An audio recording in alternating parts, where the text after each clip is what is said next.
আসসালামু আলাইকুম। আশা করছি আল্লাহর রহমতে আপনারা সবাই অনেক ভালো আছেন এবং সুস্থ আছেন। তো বন্ধুরা, বাংলাদেশ পুলিশ থেকে আবারও নতুন একটি নিয়োগ বিজ্ঞপ্তি প্রকাশ করা হয়েছে। তো গণপ্রজাতন্ত্রী বাংলাদেশ সরকার এখানে বাংলাদেশ পুলিশ রেঞ্জ ডিআইজির কার্যালয় খুলনা থেকে নতুন নিয়োগ বিজ্ঞপ্তি প্রকাশ করা হয়েছে। তো আপনারা এখানে কোন পদে আবেদন করতে পারবেন, পদ সংখ্যা কতগুলা, বেতন স্কেল, শিক্ষাগত যোগ্যতা, কিভাবে আবেদন করবেন, আবেদনের সময়সীমা, আবেদন পদ্ধতি কিভাবে করতে হবে সবকিছু আজকের এই ভিডিওতে আলোচনা করব। আশা করব ভিডিওটি আপনারা প্রথম থেকে শেষ পর্যন্ত ধৈর্য সহকারে দেখতে থাকবেন।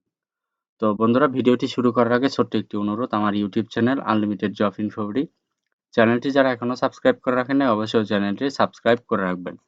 তো বন্ধুরা, প্রথমে আগে আপনাদেরকে দেখায় যে এখানে আবেদন পদ্ধতিটা কি, তারপর আমি নিয়োগ বিজ্ঞপ্তি সম্পর্কে বলে দিব। এখানে চাকরির আবেদন ফর্ম দেওয়া আছে, দেখতে পাচ্ছেন।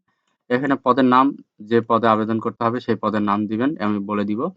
তো বিজ্ঞপ্তির নম্বর দেওয়া আছে, বিজ্ঞপ্তি নম্বর, তারিখ দিবেন, প্রার্থীর নাম বাংলায়, ইংরেজিতেও দিবেন এবং জাতীয় পরিচয়পত্র নম্বর, জন্ম নিবন্ধন নম্বর, জন্ম তারিখ, জন্মস্থান, যে জেলায় জন্ম সেটা।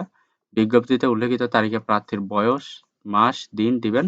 মাতার নাম, পিতার নাম, এখানে ঠিকানা দেওয়া আছে, ঠিকানা দিবেন। গ্রাম, সড়ক নম্বর, পাড়া, গ্রাম, মহল্লা, ইউনিয়ন, ওয়ার্ড, ডাকঘর, পোস্ট কোড, উপজেলা, জেলা, এখানে যোগাযোগ মোবাইল নম্বর দিয়ে দিবেন। এখানে বর্তমান ঠিকানা দিবেন, এখানে স্থায়ী ঠিকানা দিবেন। যদি একই হয় তাহলে একই দিবেন। ইমেল যদি থাকে ইমেল দিবেন। এরপর জাতীয়তা, আপনি বাংলাদেশী সেটা দিবেন। ধর্ম, আপনি কোন ধর্মের সেটা দিবেন। জেন্ডার মানে আপনার লিঙ্গ, আপনি ছেলে না মেয়ে এটা দিবেন। পেশা, আপনি আপাতত কোন পেশায় আছেন সেটা দিবেন। শিক্ষাগত যোগ্যতা, এখানে আপনার কি শিক্ষাগত যোগ্যতা আছে সেই বিষয়গুলো, পরীক্ষার নাম দিবেন, বিষয় দিবেন, শিক্ষা প্রতিষ্ঠান, পাশের সাল, বোর্ড, গ্রেড বা আপনি কত পয়েন্ট পেয়েছিলেন সেটা দিবেন। তো অতিরিক্ত যোগ্যতা যদি থাকে সেটা দিবেন। অভিজ্ঞতার বিবরণ প্রযোজ্য ক্ষেত্রে দেওয়া যাবে। কোঠা টিক দিন, এখানে মুক্তিযুদ্ধের কোটা হলে এগুলো দিবেন, না হলে দেওয়ার দরকার নাই। ব্যাংক ড্রাফটে যে টাকা দিতে হবে সেটার চালান নাম্বার, এখানে ব্যাংক ও শাখার নাম, বিভাগীয় প্রার্থী কিনা টিক দিন, এখানে হ্যাঁ অথবা না দিবেন। তো এই সকল তথ্যগুলো পূরণ করে আপনার আবেদন করতে হবে। তো এখন মূল বিষয় সেটা হচ্ছে আপনারা এখানে কোন পদে আবেদন করতে পারবেন।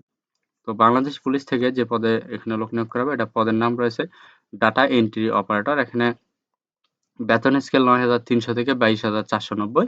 এখানে মোট ২ টি শূন্য পদ রয়েছে। শিক্ষাগত যোগ্যতা, কোনো স্বীকৃত বোর্ড হতে মাধ্যমিক স্কুল সার্টিফিকেট বা সমমানের পরীক্ষা উত্তীর্ণ।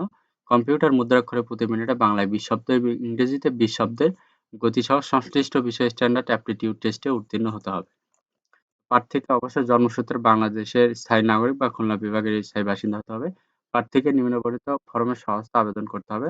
স্বহস্ত ব্যতীত আবেদনপত্র গ্রহণ করা হবে না। তো আমি এখানে যে সকল কথাগুলো দিলাম সবগুলো আপনার নিজ হাতে পূরণ করতে হবে কলমের মাধ্যমে। তো এখানে আপনারা 18 থেকে 30 বছর বয়সের ভেতরে হলে আবেদন করতে পারবেন।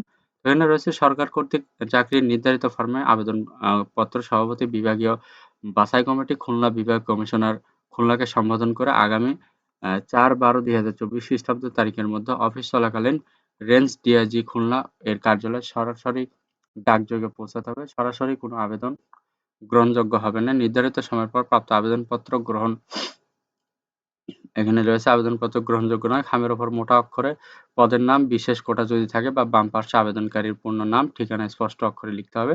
নির্ধারিত আবেদন ফর্মটি জনপ্রশাসন মন্ত্রণালয়ের ওয়েবসাইটে এখানে পাওয়া যাবে। তো বিবাহিত মহিলারা প্রার্থীদের ক্ষেত্রে স্বামীর স্থায়ী ঠিকানা উল্লেখ করতে হবে। তো এখানে আপনারা ছেলে-মেয়ে উভয় প্রার্থীরা আবেদন করতে পারবেন। তো এখানে কি কাগজপত্র লাগবে? প্রথম শ্রেণীর গেজেটেড কর্মকর্তা কর্তৃক সত্যায়িত সদ্য তোলা ৩ কপি পাসপোর্ট সাইজের ছবি, এখানে ২ কপি স্ট্যাম্প সাইজের ছবি লাগবে। সংশ্লিষ্ট সিটি কর্পোরেশন কাউন্সিলর, ইউনিয়ন পরিষদ চেয়ারম্যান কর্তৃক প্রদত্ত নাগরিকত্ব সনদপত্র, সকল শিক্ষাগত যোগ্যতার ফটোকপি সহ কম্পিউটার টাইপিং সনদপত্রের ফটোকপি। প্রযোজ্য ক্ষেত্রে প্রথম শ্রেণীর গেজেটেড কর্মকর্তা কর্তৃক সংযুক্ত সিল দ্বারা সত্যায়িত হতে হবে।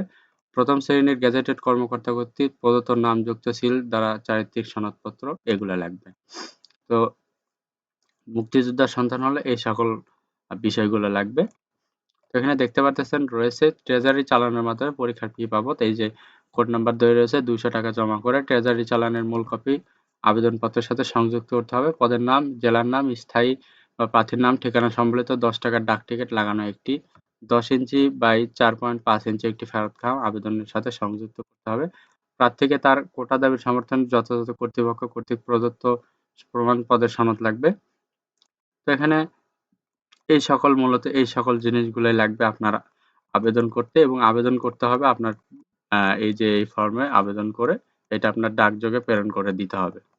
তো আপনারা এখানে দেখতে পারলেন যে কত তারিখ পর্যন্ত সময় পাবেন। ৪/১২/২০২৪ তারিখ পর্যন্ত সময় পাবেন আবেদন করার। আর এই যে খুলনা বিভাগীয় কমিশনারের কার্যালয়ে এই আবেদনপত্রটি পৌঁছাতে হবে ডাকযোগে। তো বন্ধুরা, যদি আপনাদের এখানে শিক্ষাগত যোগ্যতা মিলে অবশ্যই আপনারা এখানে আবেদন করবেন। আর আমার এই ভিডিওটি যদি ভালো লেগে থাকে অবশ্যই আমার এই ভিডিওটিতে লাইক, কমেন্ট এবং শেয়ার করবেন। পাশাপাশি আমার ইউটিউব চ্যানেল আনলিমিটেড জব ইনফোগিরি চ্যানেলটি অবশ্যই সাবস্ক্রাইব করে রাখবেন এরকম নিত্য নতুন নিয়োগ বিজ্ঞপ্তি পেতে। তো সবার জন্য অনেক শুভকামনা। সবাই ভালো থাকবেন, সুস্থ থাকবেন। আল্লাহ হাফেজ। দেখা হচ্ছে নতুন কোনো ভিডিওতে।